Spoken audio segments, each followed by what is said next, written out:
Hi, this is Sue Downey, the TLC Caregiver Coach. I'm here to give you a little bit of coaching about building a client list.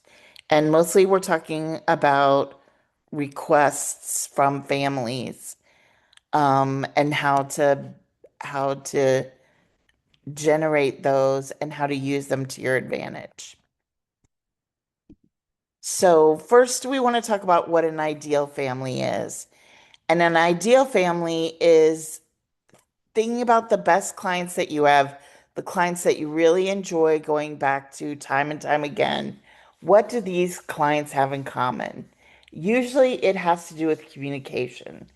Is it a family that tells you exactly what they need, what they don't need, is what they say, what happens? Um, are there reasonable boundaries as far as what you can do with the kids and where mom and dad are going to be, and the time that they say they're going to arrive home is the same time that they actually arrive home, things like that. It's a feeling of trust and respect that you get with a family. And if you feel that, then they're an ideal family for you and you really want to court them. Now, the main way that we do this is by asking families to ask for us by name. That's the real important part. They have to ask for you using your name, and it's pretty simple to ask for that, but you have to ask several times so that they remember. Um, because it's not easy always to remember that when you're thinking of all the other things that you have to as a parent. So after a good shift, you just send a little thanks for today, which you should do anyway. I had fun with Sarah. Please remember to ask for me by name next time. Please remember if you want me back to ask for me by name. Please remember to ask for me by name so I can have a good time with Joe again. Whatever it is, that please remember to ask for me by name is the important part. And you can stay in touch with families even not right after the shift that you had. So maybe some time goes by and you haven't had a job in a while. You want to encourage those good families to call and ask for you. You can say back to school season is here, or Halloween's around the corner, or it's cold and flu season. Remember, if somebody's sick, if you need an extra hand at home, I would be so happy to help you. Please feel free to request me by name. Um,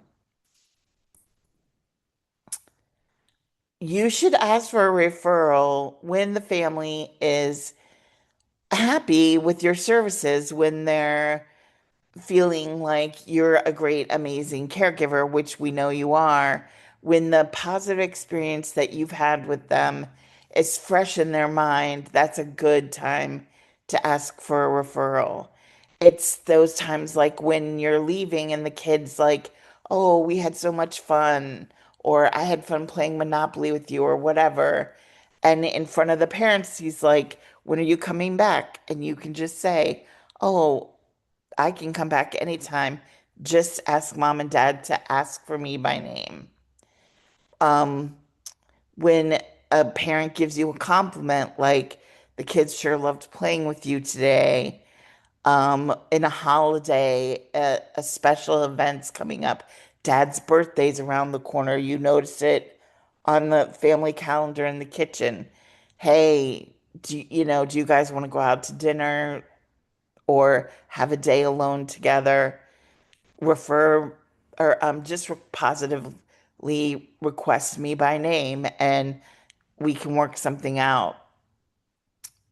Um, those first assignments, when they go well, that's a perfect time to send a text and ask them to request you by name.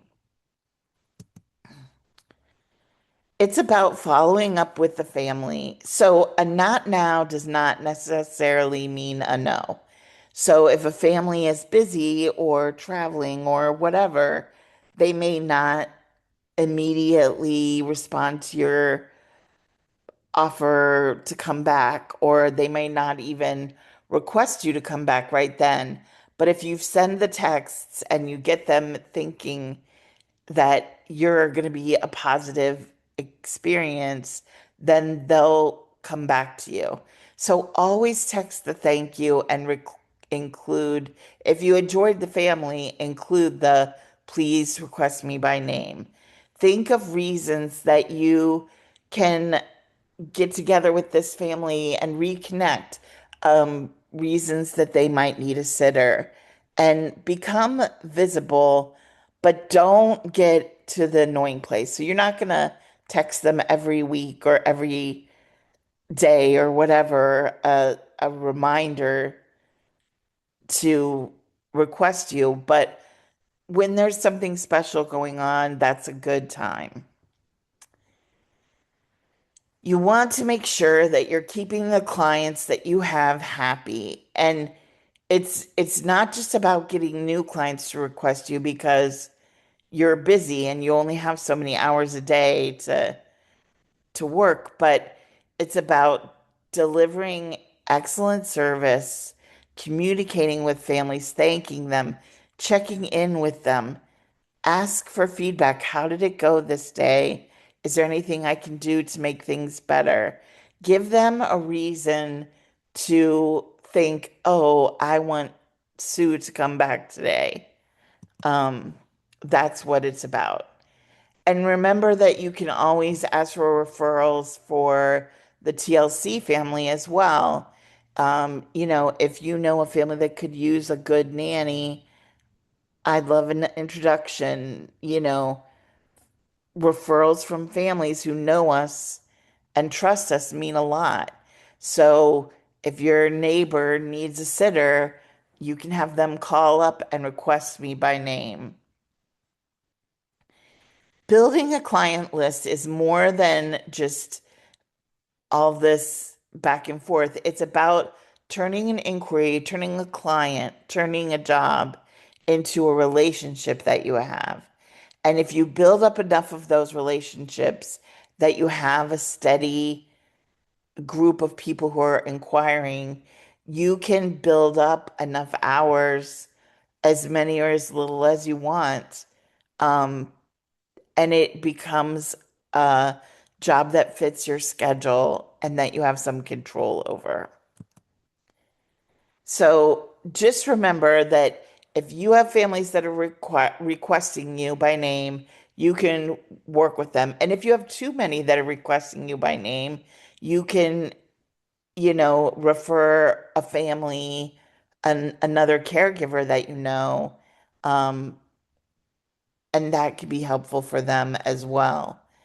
Thanks so much for listening to me talk about caregiver or about building a client list, excuse me. I'm happy to help anybody that has any issues with this or any issues that you might have at TLC. Just email me, Sue at tlcforkids.com, and give me any suggestions you may have. Have a fantastic evening, afternoon, whatever time it is for you.